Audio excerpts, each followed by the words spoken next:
So Dr. Bill Halal is Professor Emeritus of Management, Technology, and Innovation at George Washington University, with degrees from Purdue and Berkeley. He has published 7 books and hundreds of articles, consults in corporations and governments, and is a frequent speaker, once even substituting for Peter Drucker. Halal is founder of TechCast Project and also co-founded the Institute for Knowledge and Innovation. Previously, he served as a major in the Air Force, an aerospace engineer on the Apollo program, and a manager in Silicon Valley. He received the 1977 Mitchell Prize, $10,000, for his article Beyond the Profit Motive, and his article Through the Mega Crisis, which was awarded Outstanding Paper in 2013 by Emerald Publishing. Halal was cited by the Encyclopedia of the Future as one of the top 100 futurists in the world, many of which are participating in this conference. So thank you, Bill, for joining us. I'm just going to pull up your presentation. Okay, good. Thank you.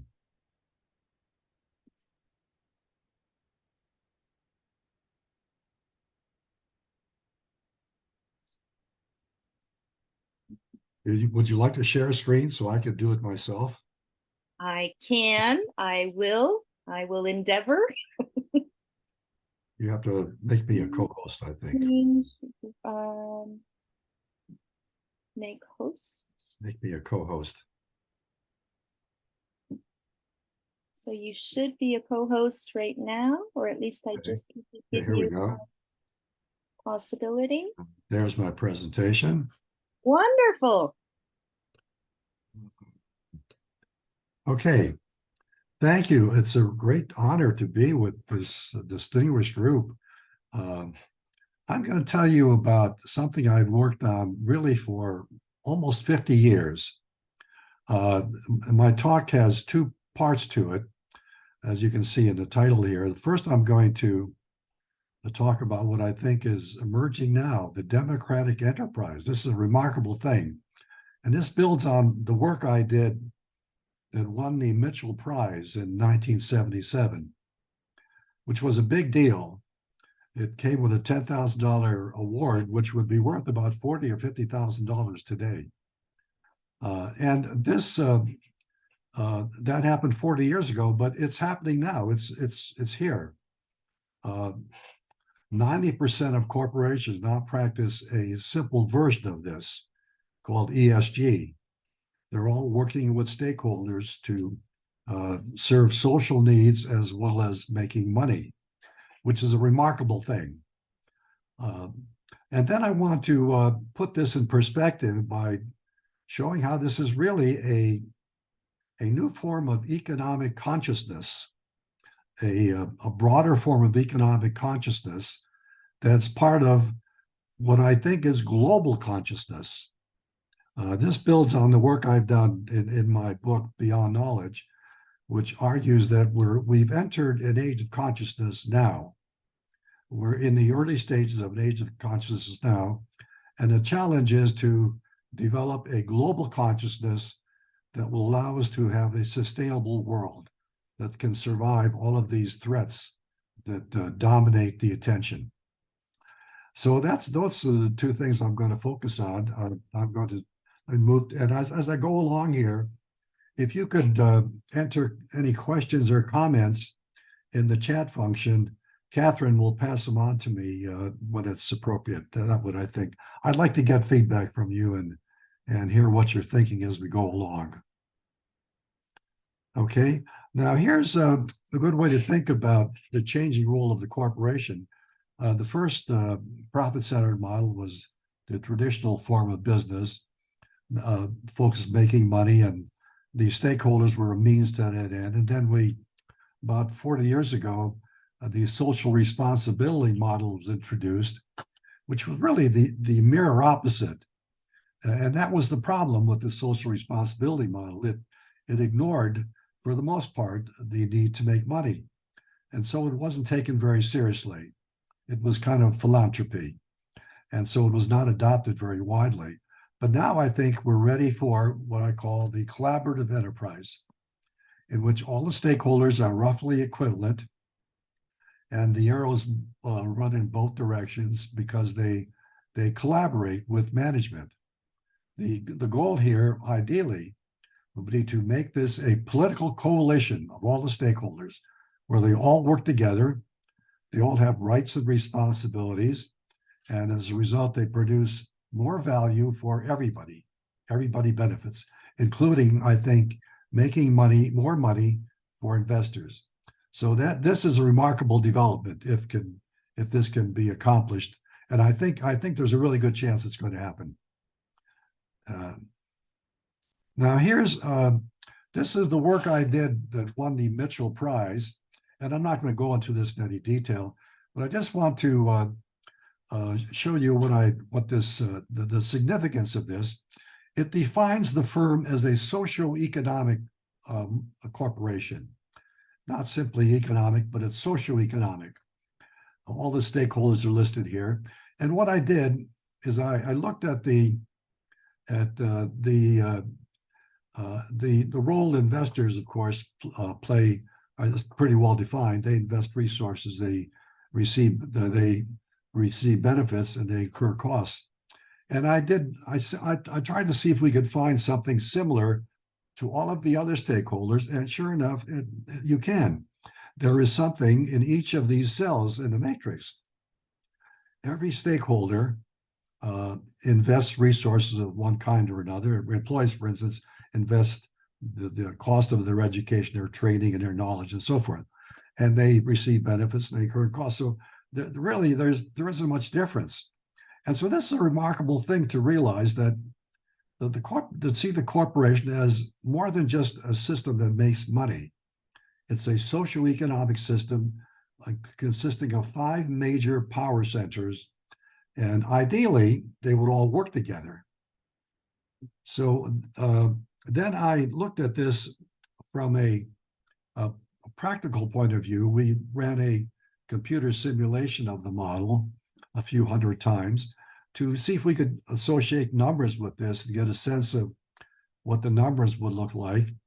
And this is a rough estimate of what's going on here financially. And I don't want to go into the details, but just to show you that I think this is a realistic model. You can attach valuations to all of these, every cell in the matrix, and you can see that this is a much broader system than we normally think of it as. If there aren't any questions or comments at this point, Catherine? There aren't, but I do welcome anyone to type comments and questions in. Now here's where I'm going to wrap this up a bit. These are what we can conclude from this simple illustration. First of all, there's no essential difference between employees, customers, the public, and so forth, and investors. That is, I think, a stark thing to realize. They all incur costs, they all invest resources, and so forth.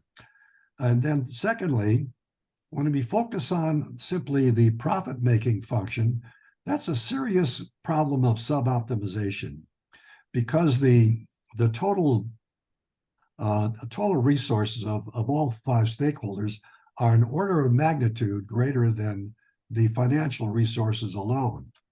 So it's a serious problem of sub-optimization.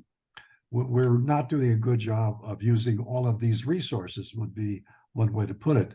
And to do this, of course, you'd need to have some social measures. You'd have to measure the benefits and the costs and so forth of the various social stakeholders, the way we do for investors. And then the 4th bullet is really what I think is most important here. This is not simply the old social responsibility. This is a system by which the various partners in the business, all of the stakeholders, the employees, customers, and so forth, work together with management to solve strategic problems and therefore create more value. And all of that value can then be shared among the various stakeholders. So everybody benefits. That is a remarkable thing to realize. This takes it beyond the philanthropy. It's not doing good. It's a competitive advantage. And that is what would justify corporations taking this on, because it would be a better way to compete. Because the final analysis, the corporation has to survive in a competitive marketplace. It can't just be philanthropic. So by collaborating with the stakeholders, this would be a competitive advantage. And that's the justification for thinking that this could enter the mainstream. This could become the dominant form of business.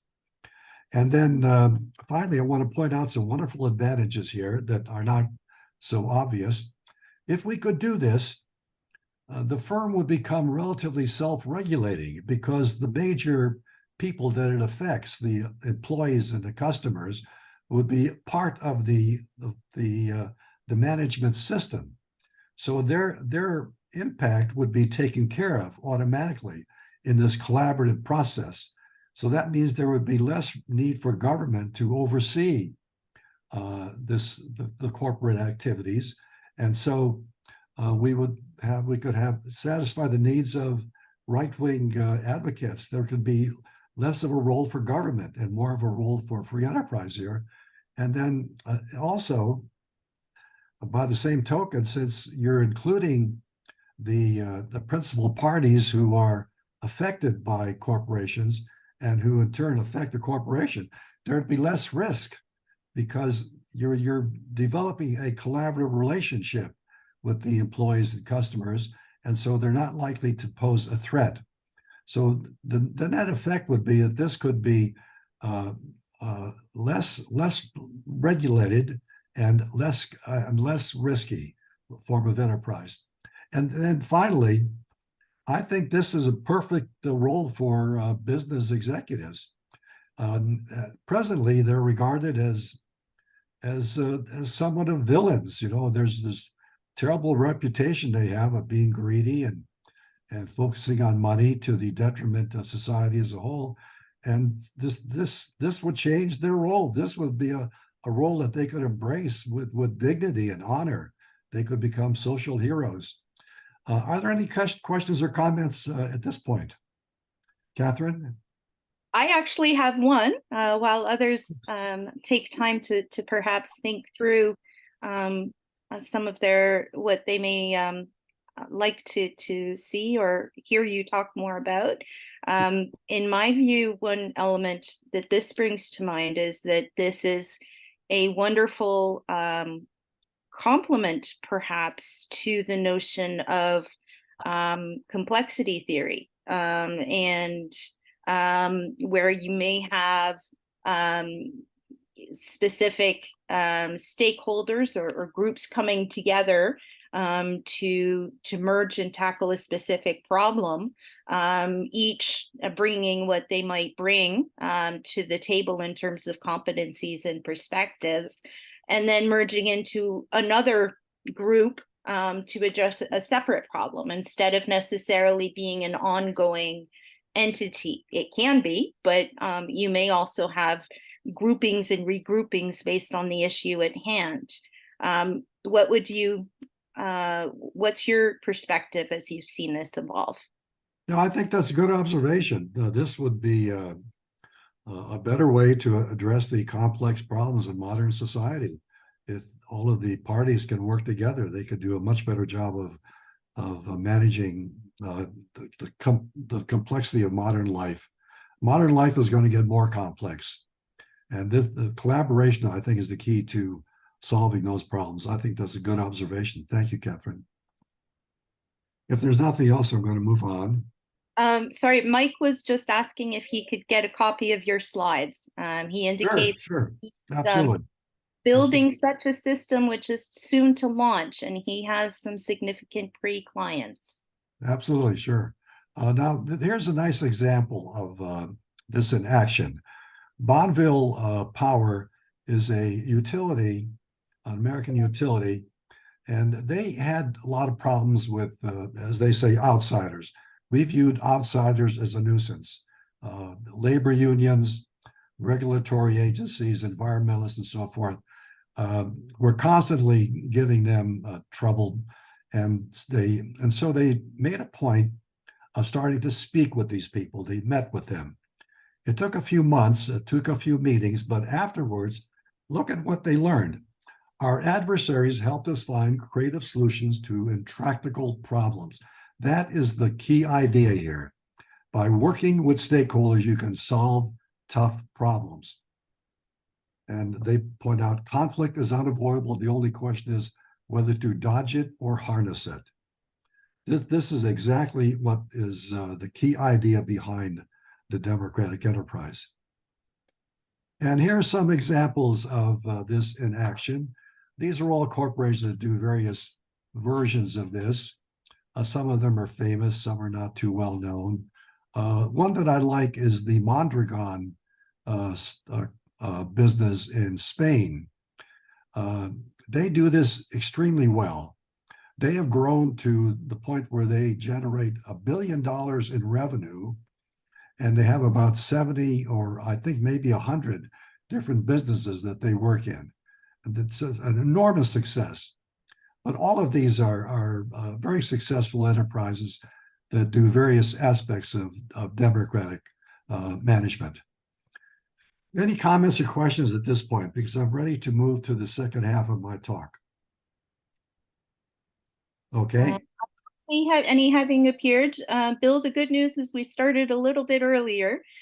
So we have about 30 minutes left, let's say 25, just to give time to do the transition so people can have a bathroom break between presentations.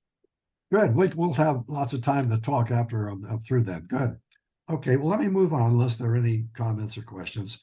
Now, this is the second half of my talk. I want to put this in perspective. What the Democratic Corporation amounts to, really, I think, is one aspect of what the world badly needs: global consciousness.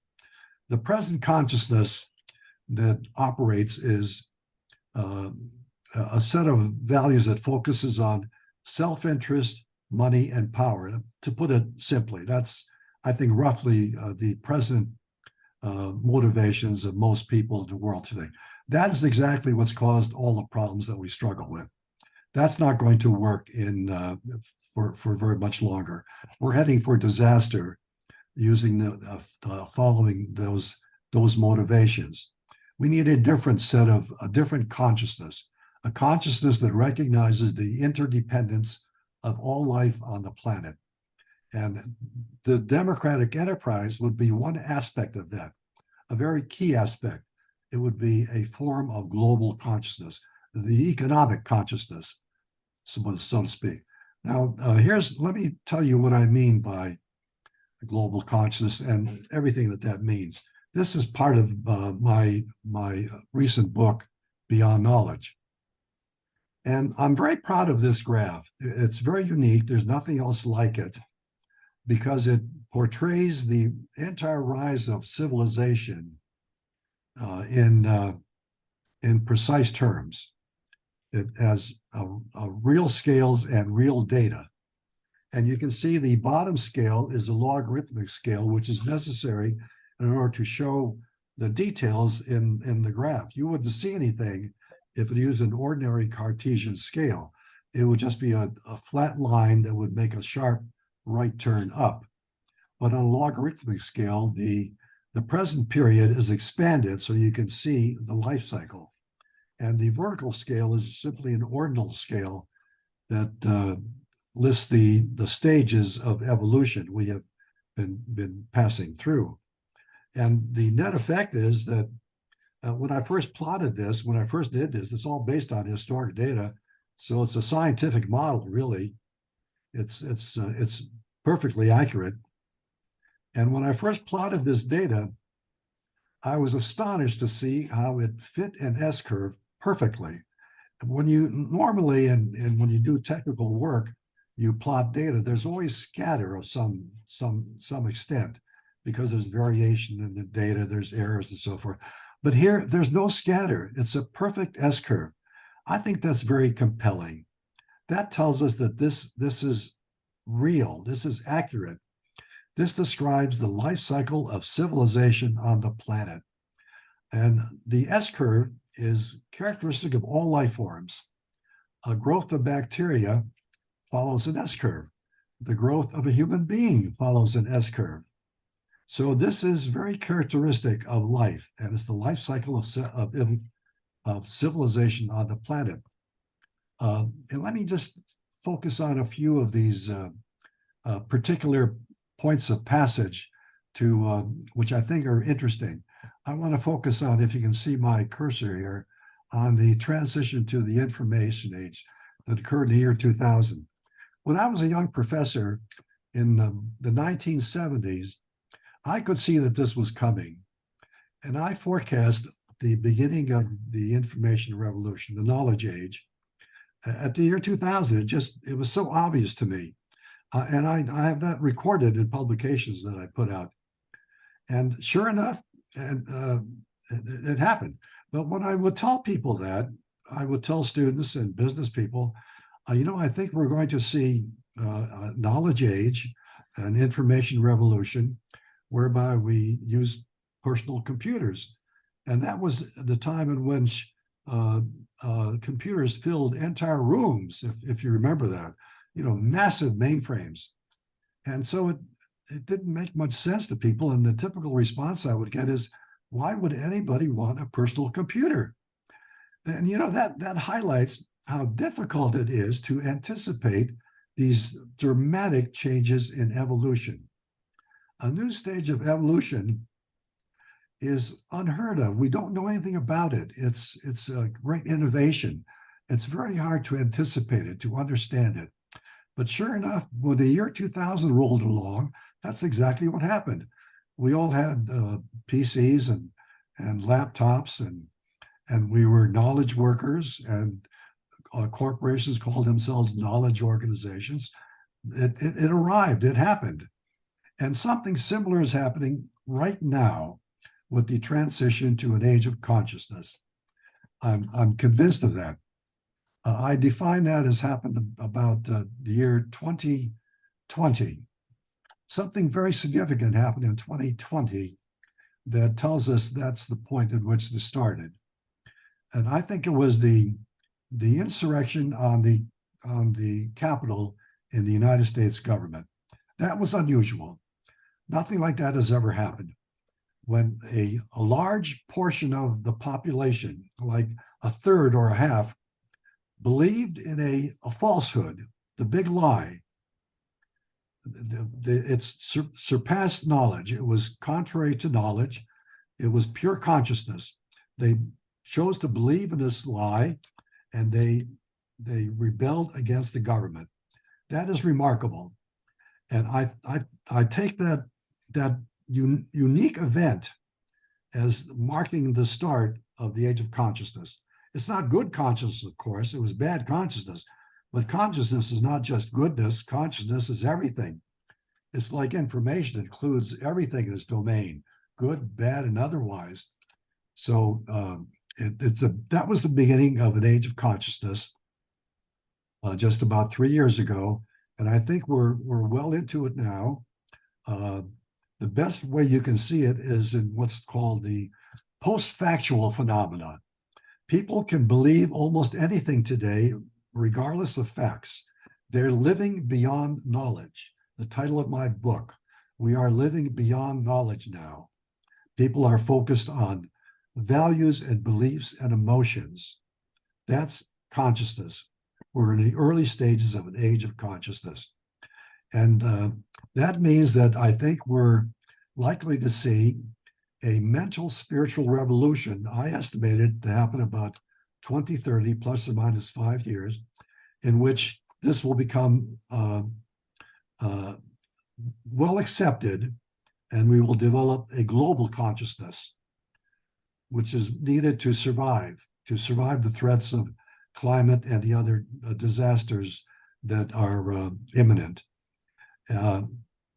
All stages of evolution here have been initiated by a revolution: the agrarian revolution, the industrial revolution, the post-industrial revolution, and the information revolution. And so I think we're heading towards a mental spiritual revolution in the next few years that will introduce a global consciousness.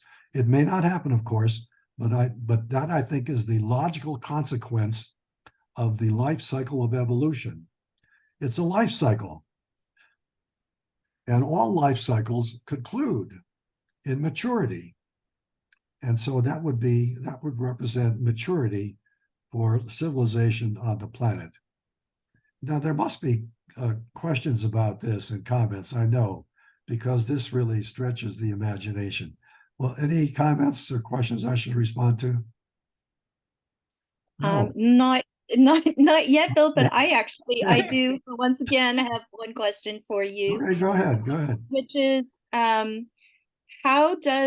do we move from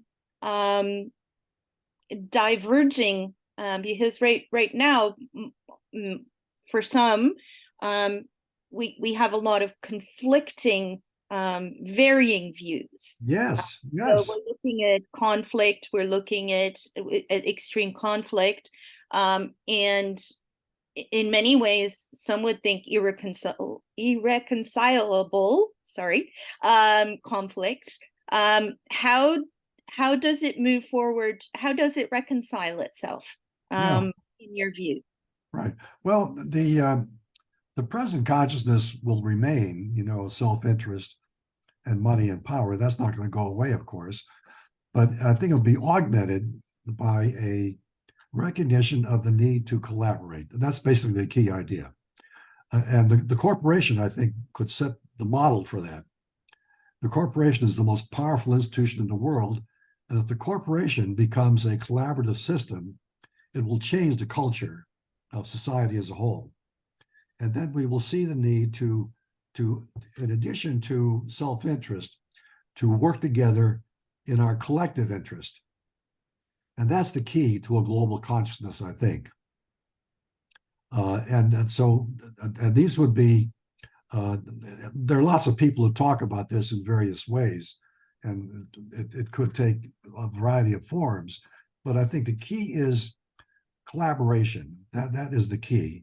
So I don't think anybody has to give up anything really, except their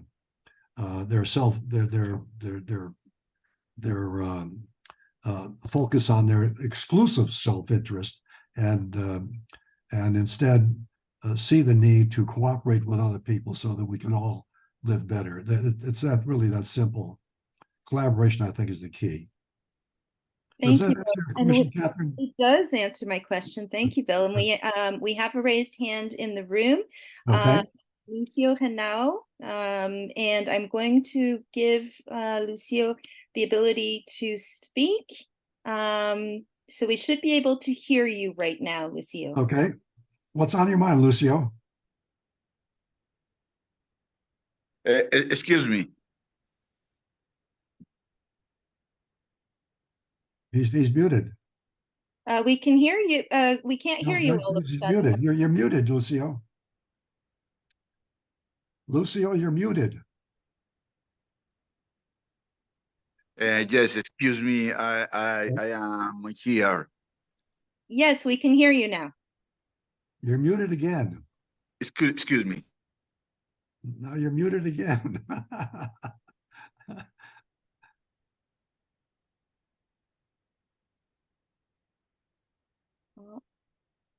Maybe you could enter your comment in the chat.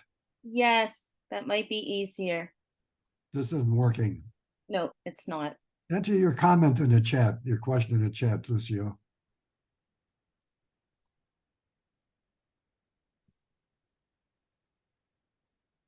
Did you see his comment? I did not yet. So we'll keep going, I guess, for the moment, and I'll let you know when the question comes in. Now, here's a nice way to see what's driving this. Why is this happening? Here is this triangle represents the structure of consciousness, and I think, and it's defined in terms of a dichotomy between the objective functions, which focus on data, memory, learning, knowledge, that sort of thing, and the subjective functions, which are emotions and values, beliefs, and so forth. That dichotomy is well recognized in the scientific world. People know of that. In fact, it came right out of Descartes. And what's happening is that the information, the digital revolution is automating the objective functions. That's what computers are good at, data and knowledge. And AI is going to do that big time. And so as the objective functions are automated, people no longer have to focus on that. And so our attention moves up the hierarchy into the subjective realm. That's what's happening now. That's why we're seeing people focus on various belief systems that may be crazy, various values, anything really. The world is becoming a cacophony of all these conflicting voices. Social media exacerbates that. We're living beyond knowledge. That's what I mean by living beyond knowledge. So this is what's driving this. It's driven by the technology. Technology is driving us from the former focus on the objective, hard evidence into the subjective realm. It's what the great anthropologist Teilhard de Chardin called the noosphere, the overlay of thought that encompasses the earth. It's here now. The noosphere is here now. We are now living in the noosphere. It's not very coherent, but that's the challenge, to make it coherent, a global consciousness, so that it works. And then we'd have this enormous power of 8 billion people being able to work together to solve these dilemmas. That's a remarkable thing to think about. Okay, if there are no comments or questions at this point. Oh, I have, there is a hand raised. Just okay. Mike. Mike, we're going to try this one more time. My friend Mike Jackson. Hey, Mike. Hello, Bill. How are you? Good. How are you? I'm good. I suspect the last person pressed the button by accident. He was trying to tell you, but didn't know how to. Bill, I love this chart. I've used it many times in my I know you do. Yeah, model. yeah. And you once asked me how far up this list the AI could go. Yeah. And I wasn't quite sure at the time, but I think it needs redrawing now, because I can prove to you that the AI can get to the vision level on its own. I know that. But I think what's missing from the chart really is about wisdom, which I don't think the machine can actually have wisdom. And that's where the human intelligence comes in being able to read what the AI says about all of these levels, and then making decisions because it knows more about what's going on in the real world than the AI does. So it's a really great chart. And I just think you ought to know that I think that I can now, instead of being indifferent about it and not knowing whether I could get to the top, I have got to the top, and I can show you that physically. Yeah. Well, I agree with you. I think all of this will be simulated by AI. No question about that. That's a given. Yeah. But yeah. And then the second part of that is we're about to launch a site which is going to be completely free to use by the 8 billion people on the planet. And the machine is going to help them to understand where they're coming from and aggregate their knowledge into this system. So the machine will be looking at exactly what you said. It's a great presentation and spot on where I think the world is going. Yeah, thank you. Let me just comment on your point. I think you're right. This will be all done by AI, but it'll be simulations of the real thing. Correct. The machines, when you call it wisdom, I focus on agency. The agency is the key. It's another way of talking about the same thing. Humans have agency. That's what makes us different from machines. We have free will. We can act. We can choose. Machines will not have that. And that's what's going to make us, I think, superior to the machines. I think we're going to remain superior to the machines, and we're going to be able to manage them in a way so that it's safe through agency. I agree. That's the key idea. You call it wisdom, I call it agency. I think Yeah, we're I talking just the think that if I were re-looking at this chart again and you asked me again, I would put another level in the pyramid and move the arrow up quite significantly on the right-hand side. Yeah, I may change it. Thank you, Mike. Good to hear from You're you. welcome. Any other You're welcome. comments or questions? No? Okay, let's move on. Now, here's the problem. I call it a crisis of global maturity. All organisms mature, but to mature, they go through a crisis. Every teenager goes through a crisis of maturity. If you've ever raised children, you know that when they get in their teens and early 20s, they're struggling. They're smart as a whip, but they don't know how to cope with the world. They don't know who they are. And that's where we are. The pandemic system doesn't work. New York Times survey, 50%, 56% think humanity is doomed. Isn't that shocking?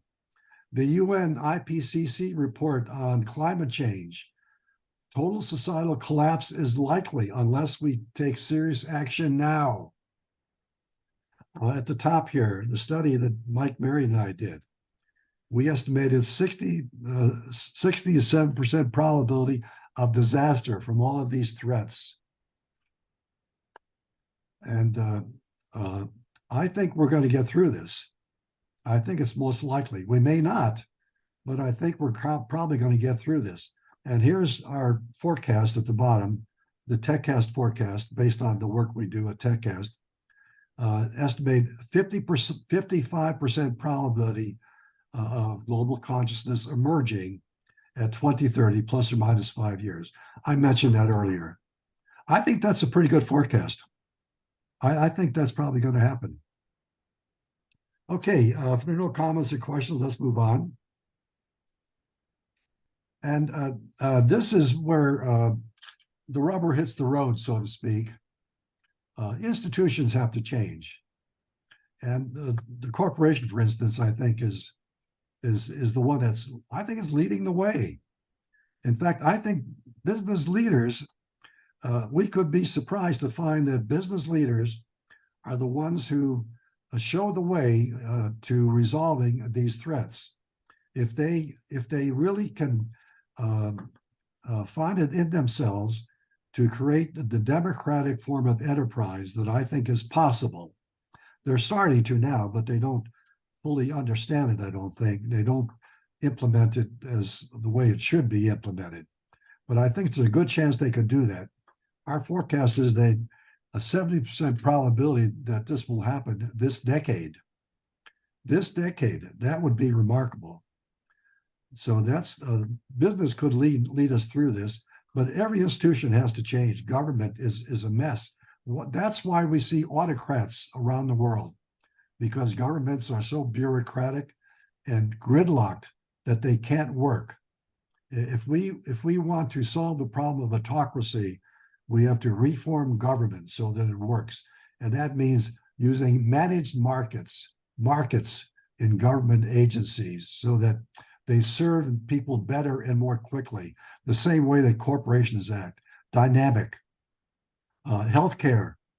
You have to focus on the patients instead of profit. Education is going to be transformed by distance learning. Automakers. We can't have a world that works with 10 billion cars spewing out carbon. That's got to change dramatically. Everything, all institutions, I think, are going to have to change. I'm getting ready to wrap up here, I think.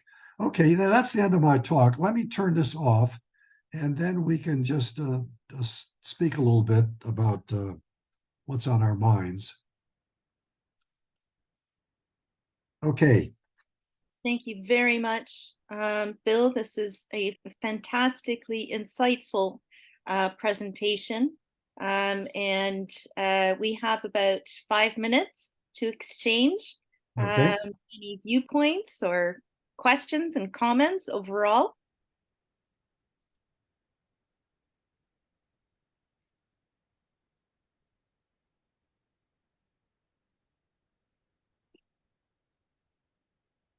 please feel free to raise your hand or type the message in the chat box. What are some of the, maybe one question I have, Bill, is what are some of the indicators that you think are going to, you talked about a few of them, the crisis that you see happening, or that many people see happening within the next couple of years with regards to climate, for example, and just overall, we're passing the limits on so many different fronts of what we can sustain. What are some of the markers that you think we're going to be seeing next? Well, I think we're probably going to find that this can change almost overnight. Attitudes can change dramatically. In an age of consciousness, attitudes change dramatically.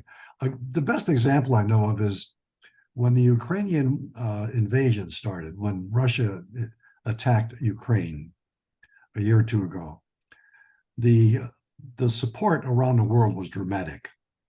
About 2/3 of the world supported Ukraine, and they still do. That was a simple example of global consciousness, and it was made possible by social media. So social media can play a very constructive role. We're seeing the downsides of social media now, but I think we're probably going to get better control over the social media and the madness that's going on, you know, the Trump stuff and all of that. I think that will run its course, and I think we're probably going to see outbursts of global consciousness. It could happen around this Middle Eastern crisis between Palestine and Israel.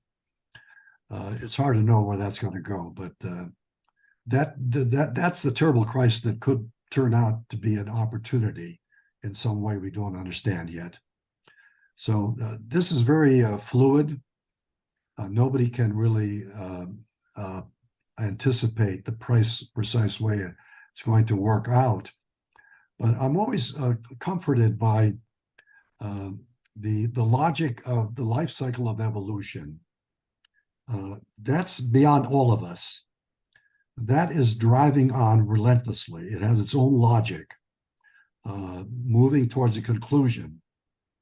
It's bigger than any of us.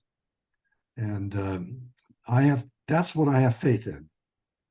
And that this process of maturity that all organisms eventually reach, I think is likely to play out in ways we can't anticipate really, but I think that's what I have hope in.